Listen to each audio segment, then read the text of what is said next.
வணக்கம். துலாம் ராசி அன்பர்களே, எவரையும் நீங்கள் எளிதாக ஏற்றுக்கொள்வதில்லை. அவர்களுடைய நிறை குறைகளை நன்றாக படித்து அதுக்கப்புறம் அவங்க எப்படிலாம் இருக்கிறாங்கன்னு தெரிந்து கொண்டு அதுக்கப்புறம் தான் ஃப்ரெண்ட்ஷிப்பை வச்சுக்கிறதுன்னு வழக்கம் உண்டு. அப்படி வைத்து கொண்ட ஃப்ரெண்ட்ஷிப்லேயும் சில சிக்கல்கள் இந்த மாதம் ஆகஸ்ட் மாதம் வந்துடுச்சு. எப்படி இது நடந்தது அப்படிங்கிறதுல உங்களுக்கு ஒரு குழப்பம். அப்படிப்பட்ட குழப்பத்தில் தான் செப்டம்பரான இந்த மாதிரி இல்லாமல் நல்லா இருக்குமா அப்படின்னு ஒரு எண்ணங்கள் வருவதற்கு வாய்ப்புகள் வந்துருச்சு. உங்கள் ராசியை தொடர்ந்து குரு பார்த்து கொண்டிருப்பதனாலே கொஞ்சம் தெளிவுகள் வருவதற்கான வாய்ப்புகளும் தெய்வத்தின் அருளும் உங்களுடன் இருந்து கொண்டிருக்கிறது அப்படிங்கிறத புரிந்து கொள்ளுங்கள். சனி பகவான் வக்ரகதியிலே மீனராசியிலே இருக்கிறார் வருடக்கோளாக. ராகுவும் கேதுவும் சிம்மமும் கும்பமும் அப்படிங்கிற இந்த ராசிக்குள்ளார இருக்கிறார். உங்களுக்கு லாபஸ்தானத்துக்குரியவரான கேது அமைகிறார். அதனால் பண வரவுக்கான வாய்ப்புகள் எல்லாம் ஏற்படுத்தி கொடுக்கிறார். செய்கிற தொழிலை நிம்மதியாக செய்ய முடிய வாய்ப்புகள் எல்லாம் கொண்டு வந்து கொடுக்கிறது. மாதக்கோள்கள் அப்படின்னு சொல்லக்கூடிய உங்களுடைய ராசிநாதனான சுக்கிரன் தொழில்ஸ்தானத்திலிருந்து 11வது இடமான சிம்ம ராசிக்குள்ளே போகிறார். அப்போது லாபம் அப்படிங்கிறது கன்ஃபார்மாக வரும். முக்கியமாக குடும்பத்திலே புதிய சுப நிகழ்ச்சிகள் நடவதற்கான வாய்ப்புகள் உண்டு. திருமண தடைகள் நீங்கி திருமணம் நடப்பதற்கான வாய்ப்புகள் உண்டு. நல்ல ஒரு விசேஷங்கள் கெட் டுகெதர்லாம் நிறைய நடக்கக்கூடிய மாதமாக இந்த மாதம் இருக்கிறது. விருந்து உபசரணைகள் எல்லாம் நிறைய நடக்கும். அதனால் நல்ல சாப்பாடு நல்லபடியாக கிடைக்கக்கூடிய ஒரு நல்ல மாதம் இது.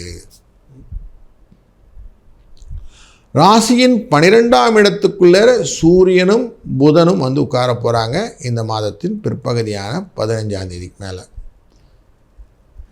12ஆம் இடத்துல சூரியன் வந்துட்டால் எப்படி இருக்கும்? செலவு உண்டாகும். ஸோ மருத்துவ தொடர்பான சில செலவுகளை கொண்டு வந்து சேர்க்கக்கூடியதாகவும் புதனும் சேர்ந்துப்பார். 2 பேரும் சேர்ந்து தான் இந்த வேலையை செய்வாங்க. அதனால் கொஞ்சம் செலவு மருத்துவ தொடர்பானதாக இருக்கும் அப்படிங்கிறது எச்சரிக்கையாக மனதில் கொள்ள வேண்டும். சிலருக்கு கால் முடியல, சிலருக்கு வயிறு சம்பந்தப்பட்ட சிலருக்கு பிளட் ரிலேட்டடான விஷயங்கள், ஸ்கின் அலர்ஜி, தோலில் சில எக்ஸிமாஸ் சொல்ல படைகள் அப்படி போன்ற சொறிகள் போன்ற விஷயங்கள், பல் திருத்தங்கள் செய்யக்கூடிய விஷயங்கள், இப்படியெல்லாம் செலவுகள் வைக்கும். அதனால் இதை கொஞ்சம் பார்த்துக்கிடுங்க. எனர்ஜியாக எல்லாத்தையும் செஞ்சு ஹேண்டில் பண்ண முடியுமான்னா செவ்வாயானவர் உங்கள் ராசிக்குள்ளே வந்து உட்கார்றதுனால எதையுமே யோசிக்காமல் செய்யக்கூடாது. கால வேளையில் எழுந்து தியானம் அப்படிங்கிற ஒன்று பழகுங்கள். தெளிவாக யோசியுங்கள். இன்றைக்கி பிளானர் அப்படின்னு சொல்லி இந்த மாதம் ஃபுல்லாக நீங்கள் என்னென்ன பண்ண போகிறீங்கன்னு எழுதுங்க. நிதானித்து அழகாக புரிந்து கொண்டு இந்த மாதத்தை நீங்கள் செய்ய வேண்டும். அப்படி இல்லைன்னா என்ன ஆகும்னா, என்ன வேலை பண்ணணுன்னு எனக்கு தெரிலிங்க, ஏதோ வேலை பண்ணினேங்க அப்படின்னு சொல்லிகிட்டு இருப்பீங்க. அதனால் கொஞ்சம் எச்சரிக்கையாக கால்குலேட்டிவாக இருங்க. ஆங்கிலத்தில் வந்து ப்ரோஸ் அண்ட் கான்ஸ் அப்படின்னு சொல்லுவான். எது நடக்கும் நடக்காது அப்படின்னு தெரிந்து கொண்டு செய்தீர்களானால் நல்லது. அப்போ தான் உங்களுக்கு தெளிவாக, ஏன்னா செவ்வாய் புத்தி குறைவு ஏற்படுத்தி விடுவார். அதனால் கொஞ்சம் தெளிவாக எதையும் செய்யணும் அப்படிங்கிறதும், மண் மனை வாகனம் போன்ற விஷயத்தில் எல்லாம் சிக்கல்கள் வருவதற்கான வாய்ப்புகள் இருப்பதனாலே கொஞ்சம் எக்ஸ்ட்ராவேஜன்ஸோடு ஒர்க் பண்ணணும். லாபத்தில் இருக்கக்கூடிய சுக்கிரனும் கேதுவும் அமர்ந்து நமக்கு ராகுவை பார்த்து விடுகிறார் கும்பராசியில் 5ஆம் இடம். ஸோ குழந்தைகள் மூலியமாக நல்லதொரு விஷயங்களும் யூக லாபங்களும் வருவதற்கு வாய்ப்பு உண்டு. ஸ்டாக் மார்க்கெட் போன்றவை கொஞ்சம் பெனிஃபிட்டை கொடுக்கும். தொடர்பு படுத்தி பார்த்தீர்களானால் லாபத்தை பெறுவதற்கு நிறைய உழைக்கணும். தனம், புகழ், பெருமை என்ற எண்ணங்கள் எல்லாம் மனதுக்குள்ளே வரும். இது எல்லாத்தையும் ஒருங்கே கொண்டு வரணும். பூர்வீக சொத்து உங்களுக்கு லாபத்தை கொண்டு தரும். அப்போ உங்களுக்கு லாபம் வருவதற்கான வாய்ப்பு நிறைய இருக்குது. தனம் வருவதற்கான வாய்ப்பு இருக்கிறது. தந்தையின் மூலியமாக அனுகிரகமான ஆசீர்வாதம் கிடைப்பதற்கான வாய்ப்புகள் இருக்கிறது. அதனால் அதெல்லாம் உங்களுக்கு நல்லதே இருக்கும்.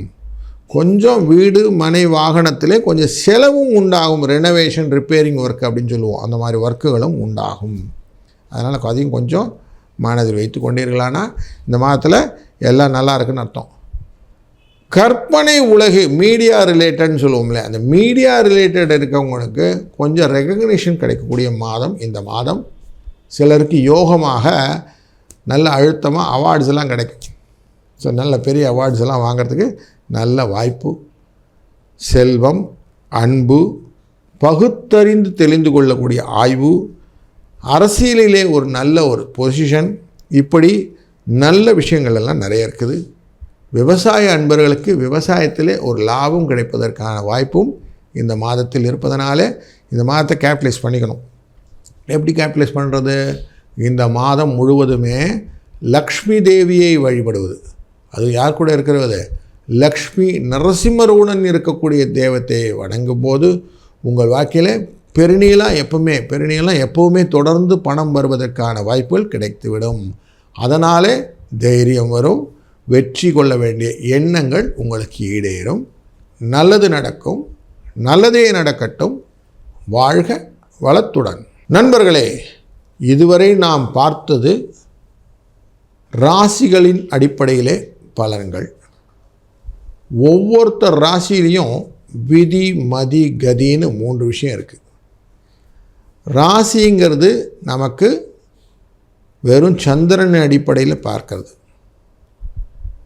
கதி அப்படிங்கிறது நம்ம ஒரு மூமெண்ட் ஆஃப் லக்னத்தை வச்சுக்கொண்டு பார்க்கறது. விதி அப்படிங்கிறது லக்னம்னு போட்டிருப்பாங்க. கதிங்கிறது சூரியன், மதிங்கிறது சந்திரன். இந்த 3 பேருமே நம்ம அப்படி சேர்ந்து பார்த்தா தான் ஒரு முழு ஜாதகம் புரியும்.